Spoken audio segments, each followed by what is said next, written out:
उत्तर प्रदेश में 30 जुलाई 2020 के मोटर अधिनियम में हुए बदलाव के बाद 7500 जीवीडब्ल्यू तक के पिकअप डाला व हल्के भार वाहनों पर अत्यधिक जुर्माना वसूला जा रहा है।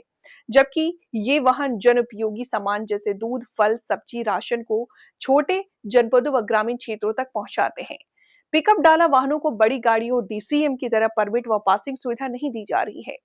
पासिंग 2950 जीवीडब्ल्यू से 4950 जीवीडब्ल्यू किए जाने की मांग की गई ताकि ओवरलोड के नाम पर 30,000 से 40,000 तक का चालान कर वाहनों को बंद न किया जाए। साथ ही फिटनेस शुल्क में भारी वृद्धि से वाहन मालिकों पर अतिरिक्त आर्थिक बोझ बढ़ा है। पहले फिटनेस शुल्क 1500 से 2000 था, जो निजीकरण व टेंडर प्रक्रिया के बाद 8000 से 10,000 तक हो गया, जिसका सीधा असर जनमानस की कीमतों पर पड़ रहा है। पिकअप डाला व हल्के भार वाहन चालकों ने सरकार से इस समस्याओं का शीघ्र समाधान कर राहत देने की मांग की है, ताकि वे अपनी आजीविका चलाते हुए जनता तक आवश्यक वस्तुएं पहुंचा सके। ऑटो लोडर संयुक्त मोर्चा का जो यहाँ पे धरना हो रहा है, किन मांगों को लेकर हो रहा है? मांग हमारी बस वही पुरानी है जो हम लोग लमसम 150-200 सालों से चले आ रहे हैं, क्योंकि जो टारगेट हम लोग को बनाया गया पिकअप वालों को, भाई बड़ी गाड़ियाँ एंट्री करा दी गई है, आराम से चल रही है, छोटी गाड़ियों को टारगेट कर लिया गया है। तो टारगेट में ये हो गया है कि जो 30/7/2020 मोटर अधिनियम बना है उसमें हम लोग को 22,000 रुपये पर टन का जुर्माना लग रहा है। 3 टन हमारी गाड़ी में लोड है, 26,000 चालान, 10,000 रुपये आरटीओ साहब और एक्स्ट्रा बढ़ा देते हैं मोबाइल लगा के।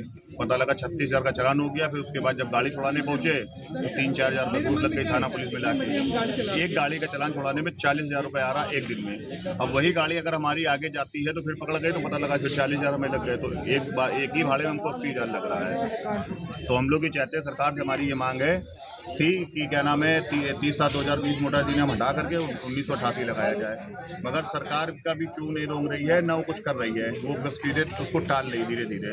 हम लोगों ने कितनी बार आपकी खबर कवर की, लगातार आप लोग धरना पर धरना दिए जा रहे हैं, क्या इसका निष्कर्ष नहीं निकला? तो क्या इसका रिजल्ट 2000 आने वाले चुनाव में 27 में क्या भुगतना पड़ेगा सरकार को? बिल्कुल सरकार को भुगतना पड़ेगा, क्योंकि सरकार जो कह रहे हैं हमारे योगी बाबा जी की, मतलब हम गाड़ी वालों का या सबका कर रहे हैं। अगर हम आगे बढ़ा के चलेंगे तो ये महंगाई बढ़ती जाएगी। जैसा कि हमारा अगर मान लो हम भाड़ा बढ़ा दें या हम टारगेट बढ़ा दें तो हमारा भाड़ा बढ़ेगा तो महंगाई अपने आप बढ़ेगी, महंगाई बढ़ेगी तो अपने आप सब कुछ बढ़ जाएगा।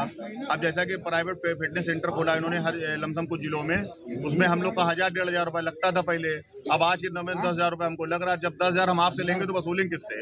हम सामने दूध सब्जी फल वालों से भाड़ा बढ़ाएंगे, भाड़ा बढ़ेगा तो आगे बढ़ेगा, या तो हम उसको झेलें तो कब तक झेलते रहेंगे? क्योंकि 30/7/2020 मोटर अधिनियम कानून मंत्री जी पे उस पर कोई ध्यान नहीं है, न कोई कंट्रोल है, ना ही हमारे ट्रांसपोर्ट कमिश्नर। वो एक आदेश करते हैं, आदेश में जो है जांच होती, जांच में फिर खत्म हो जाता है, फिर ऐसे पड़ा रह जाता है। तो अब की हम लोग इस बार सोच के आए हैं कि माननीय मुख्यमंत्री जी को पूरा ज्ञापन देके और उनसे आश्वासन लेके जाएंगे कि हमें इसका हल कब तक निकलेगा। अगर इसका हल नहीं निकलेगा तो गाड़ी वाला फिर आपके पास मजबूरी है कि आत्महत्या का, जैसे हमने उस बार कहा था कि आत्महत्या ही करेगा, और आने वाले समय देख लीजिएगा कि गाड़ी वाला आत्महत्या ही करना शुरू करेगा।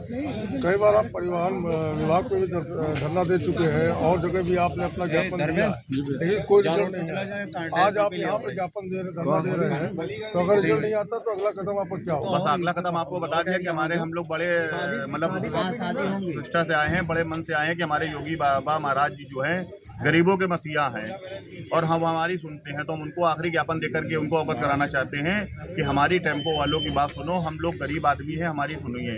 अगर नहीं सुनते तो फिर आगे बता दिया कि आत्महत्या के ही लोग करेंगे, क्योंकि मजबूरी उनके पास है। भाई जब आदमी बेटा बाप से नहीं कहेगा तो कहेगा किससे? तो हमारे माननीय मुख्यमंत्री जी हैं उत्तर प्रदेश के बाप, तो उनसे नहीं कहेंगे तो किससे कहेंगे? तो उनसे कहने आए, उसके बाद नहीं हल निकलेगा तो आदमी फिर मजबूरी आत्महत्या करेगा, चोरी डकैती करेगा।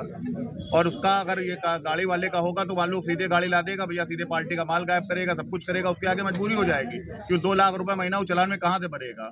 आखिर में आप कह रहे हैं कि आत्महत्या करेंगे, चोरी डकैती, आखिर इसका जिम्मेदार कौन होगा? इसका जिम्मेदार हमारे बीजेपी सरकार होगी और जो बीजेपी सरकार के अधिकारी हैं वो होंगे।